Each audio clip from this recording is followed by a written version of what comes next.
Welcome to the Explainer. Today we are digging into the Kansas City Real Estate Investment Guide for 2026. Let us jump right in. Our goal today is pretty straightforward. We want to help you match your specific financial goals to the exact right Kansas City submarket. And to do that, we are leaning heavily on hard data and insights straight from Alpine Property Management Kansas City. They have been serving local investors since 2013, so they literally know what is happening on the ground, and they have the real numbers to back it up. You know, a lot of out-of-state investors will look at a map and just assume the whole metro area behaves exactly the same way. But here's the reality. Kansas City is absolutely not one single market. It is actually a patchwork of unique submarkets. Alpine has learned this firsthand by managing well over 250 properties. Treating the city like one giant uniform zone? Yeah, that is a huge mistake. Okay, let us anchor this whole discussion with some baseline numbers. Right now, the metro median home price is sitting right around $289,000. When you combine that with average rents falling somewhere between $1,201 and $1,400, it is pretty easy to see why Kansas City remains one of the most investor-friendly markets in the entire country. These numbers give us a rock-solid, data-driven foundation. We are not just guessing here, this is all backed by actual market performance. So here is our roadmap for today. First, the Kansas City market myth.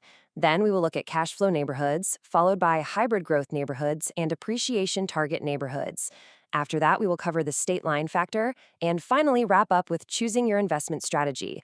We are going to use a strategy-first framework to help you navigate the metro area logically, moving straight from your personal financial goals directly to the local geography. All right, Section 1, the Kansas City market myth. Does one size really fit all? Let us see. Falling for the single market myth can honestly be a really costly trap. The patchwork reality is that a property cash flowing beautifully in a working class neighborhood, say like Raytown, follows completely different rules than a long-term appreciation play in a premium suburb like Leawood. You simply cannot take a standard one-size-fits-all spreadsheet, apply it to this whole city, and expect accurate results. It just does not work that way. Moving on to Section 2, cash flow neighborhoods, focusing on immediate monthly income.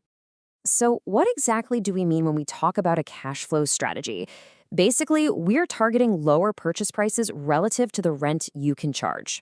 The primary goal here is pretty simple: immediate monthly income. You want to put money in your pocket each and every month right now, rather than waiting 5 or maybe 10 years for that long-term equity growth to finally pay off.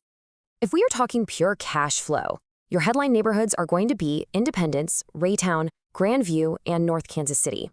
These areas are absolutely fantastic because they offer affordable single-family homes alongside really steady rental demand. So, if you are an investor looking for that reliable monthly yield, these are definitely going to be your primary targets in the metro area. But as an objective investor, you have to weigh the trade-offs, right? The clear advantage is a higher monthly yield and a significantly lower entry price. The catch? You are looking at higher tenant turnover and the absolute need for highly active, tight management. Your numbers might look totally incredible on a spreadsheet today, but remember, a single vacant month or one poorly handled maintenance disaster will wipe out that yield advantage incredibly fast. This is exactly why these cash flow areas absolutely require professional management to keep things running profitably. All right, Section 3, hybrid growth neighborhoods. This is where we balance income and growth. A hybrid strategy is really all about finding that sweet spot. You are balancing respectable monthly cash flow with steady property appreciation over time. You can kind of think of this as the middle ground. It gives you a piece of both worlds, meaning you get a bit of income right now while you steadily build your equity for the future. The standout neighborhoods that fit this specific profile are Gladstone, Liberty, Blue Springs, and Waldo. And the secret ingredient here is community stability. Take Liberty, for instance. It has a remarkably strong school reputation. Great schools attract families, and families tend to stay put. That stability keeps your tenants in place year after year, which is, of course, fantastic for your bottom line. The major advantage with a hybrid approach is lower turnover and consistent value growth. However, the trade-off is a slightly higher barrier to entry than you would find in those pure cash flow areas. Yes, you have to pay just a little bit more upfront to get into these neighborhoods, but in exchange, you get to enjoy stronger long-term appreciation and way fewer headaches dealing with constant tenant turns. Which brings us to Section 4, appreciation target neighborhoods, focusing on long-term equity growth. Now, this strategy is definitely for the patient investor. It is all about prioritizing long-term equity growth and rock-solid tenancy over high monthly yields. This approach really suits investors who do not need to rely on the property for their immediate living expenses. Instead, they care a whole lot more about parking their capital in a highly desirable area and just watching that equity build significantly over a decade or more. The premium choices for this specific strategy are Lee Summits, Overland Park, Leawood, and Brookside. Actually, it is really important to note the geography here. Overland Park and Leawood are sitting on the Kansas side of the metro area, while Lee Summit and Brookside are over in Missouri. These are all highly sought-after areas packed with top-tier schools, premium amenities, and honestly, exceptional tenant quality. But this brings us to the harsh reality of premium real estate. The advantage is unparalleled long-term value and literally the lowest tenant turnover in the entire metro. The trade-off? Much thinner margins. You have to be totally comfortable knowing your monthly cash flow might be pretty minimal. This approach absolutely requires patience and a really strict focus on big-picture equity growth. Moving on to Section 5, the state line factor, Missouri versus Kansas. Now, a quick reminder that this explainer is strictly educational. This is not legal or tax advice. But understanding the state line is a massive factor here. For instance, Missouri operates without rent control and has highly specific eviction laws. Right across the invisible line, Kansas features entirely different laws regarding things like tenant notices and security deposits.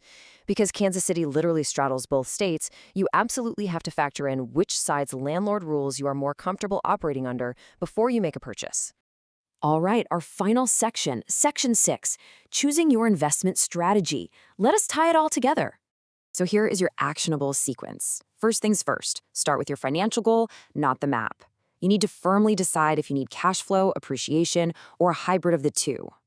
Next, factor in your preferred side of the state line, carefully weighing those different legal environments in Missouri versus Kansas. And finally, this is crucial, get real local data.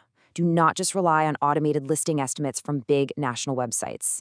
You need actual rent and turnover data from local experts who have boots on the ground. So, what does this all mean for you? Which investment strategy actually best fits your investment horizon? Take a moment to really consider what you want your capital to be doing for you in the coming years.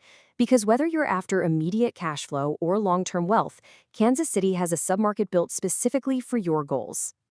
For help managing your Kansas City rental property, call Alpine at 816-343-4520 or visit alpinekansascity.com.